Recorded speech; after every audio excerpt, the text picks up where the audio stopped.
அன்பானவர்களே, இயேசு கிறிஸ்துவின் நாமத்தில் என் அன்பின் வாழ்த்துக்கள். சுகமாக இருப்பீங்க நம்புகிறேன்.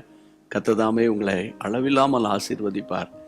ஒவ்வொரு நாளும் உங்களோடு கூட பேசுவது எனக்கு அதிக சந்தோஷம். அதை விட என்ன சந்தோஷம் தெரியுமா? ஒவ்வொரு நாளும் தேவனுடைய வார்த்தை உங்களுக்கு நேராய் வருகிறது.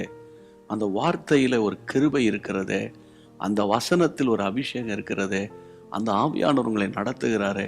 அதை விட வேறு என்ன வேணும் நமக்கு? Jesus meets YouTube family, GPS Robinson ஃபேஸ்புக்கில் இருக்கிற நம்முடைய விசுவாச குடும்பங்கள், அவங்க எல்லாருக்காக நான் ஆண்டவரை மகிமைப்படுத்துகிறேன். இந்த 27ஆம் தேதி ஆவியானவர் என்ன சொல்ல விரும்புகிறார் என்றால், எபேசியர் 4ஆம் அதிகாரம் 27ஆம் வசனம், பிசாசுக்கு இடம் கொடாமலும் இருங்கள். ஒரு குட்டி வசனம், பிசாசுக்கு இடம் கொடாமலும் இருங்கள், இடம் கொடாமலும் இருங்கள். அதிலே ஒரு ஒரு ஒரு காரியம் மறைஞ்சிருக்கு, இடம் கொடாமலும் இருங்கள். அப்போ இடம் கொடுப்பதற்கு வாய்ப்புகள் வரும், சந்தர்ப்பம் வரும். ஆனால் நம்ம ரொம்ப ஜாக்கிரதையாக இருக்கணும் என்று தான் அந்த வார்த்தையினுடைய பொருள். இப்போது நம்முடைய குடும்ப வாழ்க்கையில் அல்லது நம்முடைய தனிப்பட்ட வாழ்க்கையில் இந்த மைண்டு தான் ரொம்ப முக்கியம். அந்த மனதின் அறையை கட்டிக்கொள்ளுங்கள்னு வேதம் சொல்லுது. இந்த மைண்டை கொஞ்சம் ஓப்பன் பண்ணி விட்டுட்டோன்னா சாத்தான் உள்ளே நுழைஞ்சி வேற எங்கேயோ கொண்டு போய் ஆவியானவரை பிரசன்னத்திலேருந்து நம்மளை விலக்கிடுவான். அதனால் பிசாசுக்கு நம்ம கொஞ்சம் கூட இடம் கொடுக்கக்கூடாது. அப்படின்னா என்ன அர்த்தம்? பிசாசின் கிரியைகள், தேவையில்லாத குற்றச்சாட்டுகள், தேவையில்லாத கான்வர்சேஷன், இந்த வாட்ஸ்அப்பில் உட்காந்து சேட் பண்ணிக்கிட்டு இருக்கிறது, ஃபேஸ்புக்லேயே டைம் வேஸ்ட் பண்ணிக்கிட்டு இருக்கிறது, இதெல்லாம் தேவையில்லாத நம்ம மைண்டை டீவியேட் பண்ணக்கூடிய காரியங்கள்.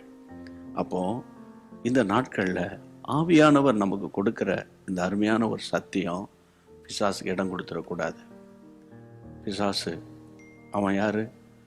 எவனை விழுங்கலாம் உண்டு வகை தேடி சுற்றி திரிகிறவன். பிசாசு யார்? யோவான் 10ஆம் அதிகாரம் 10ஆம் வசனத்தில், திருடன் திருட வருகிறான், கொல்ல வருகிறான், அழிக்க வருகிறான். யார் இது? திருடன். பிசாசு திருடன். ஆண்டவர் சொல்கிறார். எதை திருட போகிறான்? சமாதானத்தை திருடினா முடிஞ்சிருச்சுல, அவ்வளோதானே. நம்ம வீட்டில் சந்தோஷம் திருடிட்டோன்னா அதோட அவ்வளோதான், அந்த நாள் முழுவதும் வேஸ்ட்டாக போயிடும். அப்போ நம்ம ஜாக்கிரதையாக இருக்கணும். இந்த நாட்களில் தெளிந்த புத்தி உள்ளவர்களாக இருங்கள், விழித்திருங்கள், ஏனெனில் உங்கள் எதிராளியான பிசாசு. அப்போ இது நம்ம மனுஷர்கள், சரியா? நமக்குள்ளே ஒரு ஆவியானவர் இருக்கிறார்ல, அவருடைய கருத்தில் நம்ம ஒப்பு கொடுத்துட்டா அவர் ஒரு எச்சரிக்கை மணி அடிப்பார். பிசாசு வரான், நீ பேசுனது எனக்கு பிடிக்கல, நீ யோசித்தது எனக்கு பிடிக்கல, சொன்ன கமெண்ட் இருக்குல்ல, நீ பண்ண இமெயில் இருக்குல்ல, அது எனக்கு பிடிக்கல அப்படின்னு அவன் என்ன பண்ணுவான்? அவன் செய்யும்போது உடனே கர்த்தர் நம்மோடு பேசிடுவார், சரியா? அதனால் ஆவியானவரே, இந்த நாள் முழுவதும் உடைய பிரசன்னம் என்னை நிரப்பட்டோன்னு நீ சொல்லி அவரை துதிச்சுக்கிட்டே இருந்தா அவருடைய மகா பெரிய பிரசன்னம் உங்களை நிரப்பும், சரியா? ஜெபம் பண்ணுவோமா? ஆண்டவர் உங்களை கிருபையாய் நடத்துவார். ஜெபிப்போம். எங்கள் பரிசுத்தமுள்ள நல்ல பிதாவே, அன்றைக்கு அப்போஸ்தலனாகிய பவுல் சொன்ன அந்த வார்த்தையை இப்பொழுது ஆவியானவர் எங்களுக்கு இன்றைக்கு ஞாபகப்படுத்துறீங்க. கர்த்தாவே, நவம்பர் 27ஆம் தேதி எங்களுக்கு கொடுக்குற இந்த வார்த்தை, அது ஒரு தீர்க்க தரிசனமாக எடுத்துக்கொள்ளுகிறோம். பிசாசுக்கு இடம் கொடுத்துடக்கூடாது. அவன் ரூம் கொடுத்தா உட்கார்ந்துருவான். ஆண்டவரே, சத்துருவின் கிரியைகளை முறியடித்து ஜெபிக்கிறோம். ஆண்டவரே, எல்லாம் வேசித்தன விபச்சார எண்ணங்கள், தேவையில்லாத கோபம், எரிச்சல், பொட்டி பொறாமைகள், தேவன் விரும்பாத ரகசிய தொடர்புகள் ஒன்றும் குடும்பங்களுக்குள் வந்துடக்கூடாது. உங்களுடைய ரத்தத்தை இன்டர்நெட் மேலே, ஃபேஸ்புக் மேலே, அந்த இன்ஸ்டாகிராமில், ஆண்டவரே கர்த்தாவே, எங்களுடைய கம்ப்யூட்டர்ஸ், ஐபேட், ஐபாட், ஆண்டவரே எங்களுடைய செல்ஃபோன் எல்லாவற்றிலும் தெளிக்கிறோம். தேவ கிருபை எங்கள் பிள்ளைகளை தொடர்ந்து நடத்தட்டும். தேவ சமாதானம் எங்களை பாதுகாக்கட்டும். இயேசுவின் நாமத்தில் பிதாவே, ஆமென். கர்த்தர் உங்களோடு கூட இருக்கிறார். தைரியமாக இருங்க. மற்றவங்களுக்கு சந்தோஷமாக ஷேர் பண்ணி ஊழியம் செய்யுங்க. ஆமென். ஹிந்தி மொழியை ரொம்ப ஃபோக்கஸ் பண்ணுங்க. ஏன்னா வட மாநிலங்களில் இன்னும் நிறைய மக்களுக்கு ஏசப்பாவை தெரியாது. சரியா?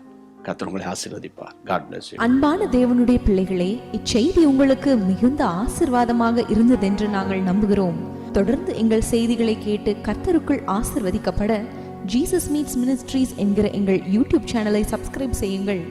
மேலும் உங்கள் ஜெப உதவிக்கு எங்களோடு நீங்கள் தொடர்பு கொள்ள வேண்டிய தொலைபேசி எண் 9842252836 மற்றும் 7299546363. Email gpsrobinson@hotmail.com. கர்த்தர் உங்களை ஆசீர்வதிப்பாராக.